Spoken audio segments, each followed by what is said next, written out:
그 당시 궁에 있던 이제 동페드로 2세는 이제 다른 나라 말도 많이 하고 공부도 많이 하고 똑똑한 사람이었기 때문에 신문물, 새로운 것을 이렇게 배워서 브라질 들어와야 된다라고 해서 다른 나라를 많이 여행 다녔습니다. 유럽, 뭐 중동, 뭐 미국 이렇게 돌아다니게 되는데, 이사벨 공주 보고는 내가 없는 동안에 뭐 너가 여기 지켜라. 그런데 중요한 거는 이 브라질, 이게 정치라는 게 내가 하고 싶어서 하는 게 아니다. 내가 왕이라서 다 할 수 있는 것이 아니고 주거니 받거니 하면서 특히 이제 농장주나 군인들이나 이런 사람들이 이제 같이 협상을 해서 해야 된다. 너만 너가 하고 싶은다고 하면 안 된다. 신신당부하고 갔는데 그 당시에는 또 벌써 1860년대부터 이제 무슨 움직임이 있었냐면 전 세계적으로 이제 일어났던 이제 노예, 해방 이런 게 많았죠. 미국도 이제 뭐 남북 전쟁이 일어난 것처럼. 그래서 그런 움직임이 많았는데 이제 아버지가 딱 여행 가면서 야, 이거 우리 딸 노예 해방 판대 이거 괜히 했다가는 큰일 나겠다라고 해서 이제 신신당부하고 하지 마라. 내가 돌아올 때까지 아무것도 하지 마라 하는데 아버지가 딱 이제 다른 나라로 이제 여행 가는 동안에 1888년에 일방적으로 노예 해방을 선언해 버린 겁니다. 그 수십 년 전에 브라질에서 태어난, 그러니까 이제 앞으로 태어나는 아이들은, 노예들은 더 이상 노예가 아니고 자유인이다 라는 이제 법도 이제 통과시킬 때 그때 논란이 많았습니다. 왜냐면 노예의 자식은 또 다른 자산이기 때문에 팔 수 있는데 이제 그건 이제 노예라고 이제 팔 수가 없으니까 이제 논란이 많았죠. 농장주들이 이제 입이 이만큼 나와서 이제 불만이 많았는데 어쨌든 간에 이제 뭐 자유인 오케이 됐어 인정할게 이렇게 넘어갔는데 1888년에 이제 일방적으로 이제 노예 해방을 선언해 버린 겁니다. 그러니까 농장주들이 뭐야? 왜?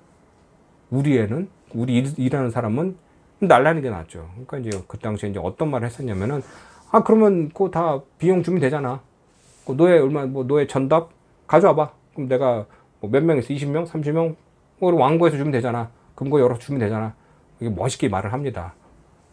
돈이 있나요? 당연히 없죠. 당연히 없고 이건 없는데 그걸 받아다가 다 태워버립니다 또. 그러니까 농장주들이 말이 안 되잖아요. 야, 갑자기 뭐 우리 자산을 없애버리고 이거 웃기네.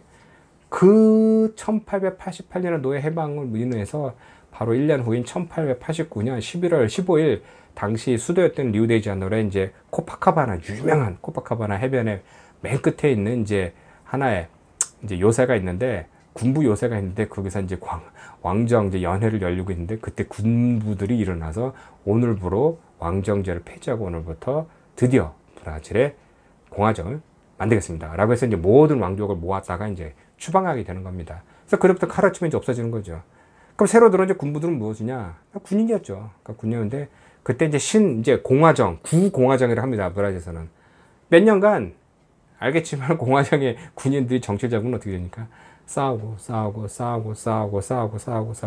이게 1930년대 뭐 40년대까지 계속 가는 겁니다 이게. 그리고 또 일부 지역에서만 이제 서로 먹고 사네, 뭐 내가 대통령 하겠네, 뭐 하는 일 하고, 이 정치 이게 문제가 지금까지 계속 내려오는 겁니다. 브라질 유명한 이제 정치가 이제 제툴리오 바르가스라고 하는 유명한 대통령이 나옵니다.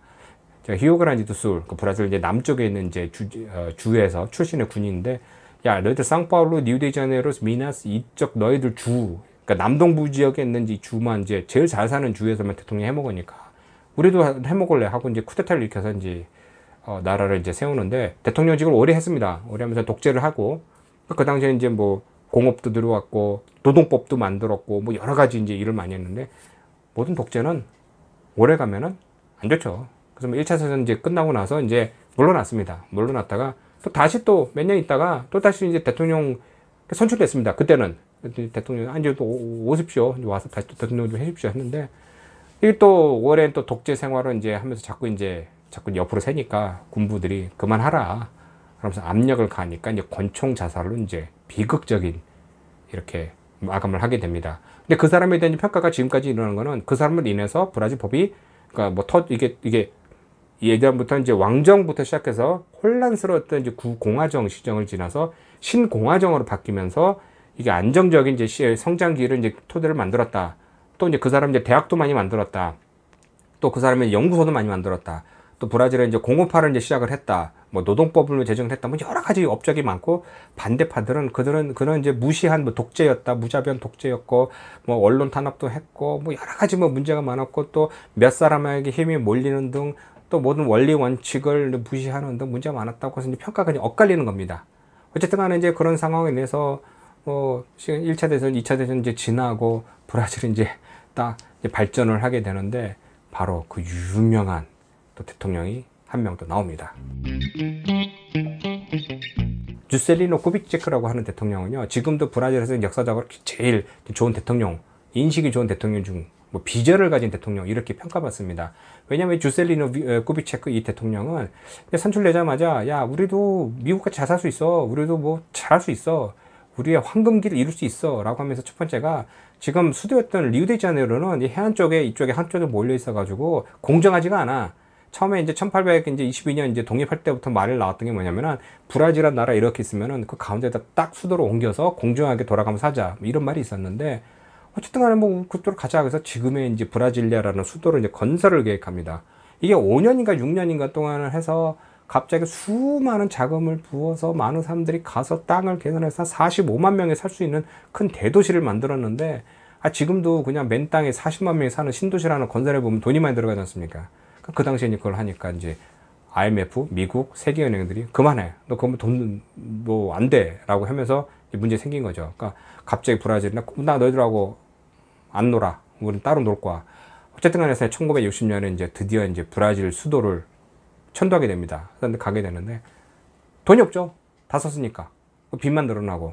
그런 와중에 어떤 사람들은 뭐 포퓰리즘, 어떤 사람은 이제 뭐 시장, 경제 체제에 의해서, 어쨌든 이런 말로 인해서 그 당시에 또 그러니까 냉전 시대가 와가지고, 미국파, 러시아, 소비에트 연방파, 싸움이 많을 때, 갑자기 이제 군부대 다시 일어나가지고, 64년도에 일어나서, 이건 아니다. 브라질은 공산주의가 될 수 있다라고 해서, 미국의 비호 아래 군부 종사가 시작해서, 1964년부터 84년도까지 20년간 이어지게 됩니다. 그 동안에는 경제적인 문제도 많았고, IMF 시도 많았고, 1차, 2차, 5.1 파동도 있었고, 그로 인해서 브라질에서는, 야, 우리 석유 나는 나라에서 석유만 이렇게 석유를 나는데 브라질은 수출을 하는데 또 제일 많이 수입하는 것 중 하나가 석유입니다. 왜? 정제 기술이 없으니까. 정유 기술이 없으니까. 그래서 이제 안 좋은 질이 낮은 이제 석유를 수출해서 거기서 이제 다시 이제 이제 가솔린이나 이런 걸 이제 수입하게 되는데, 야, 우리 그러지 말고 우리도 먹고 살자. 근데 석유가 비싸?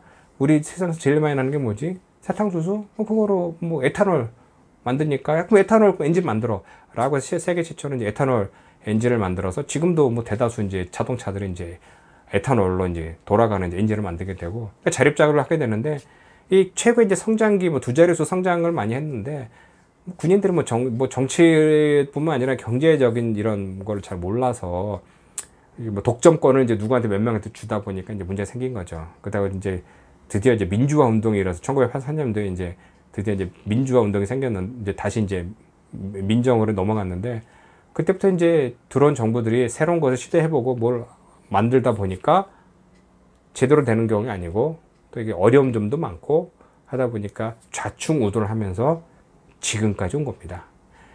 여기까지는 이제 브라질이 어떻게 해서 포르투갈이 여기까지 왔냐고 이제 최대한 간단히 설명한 거고요.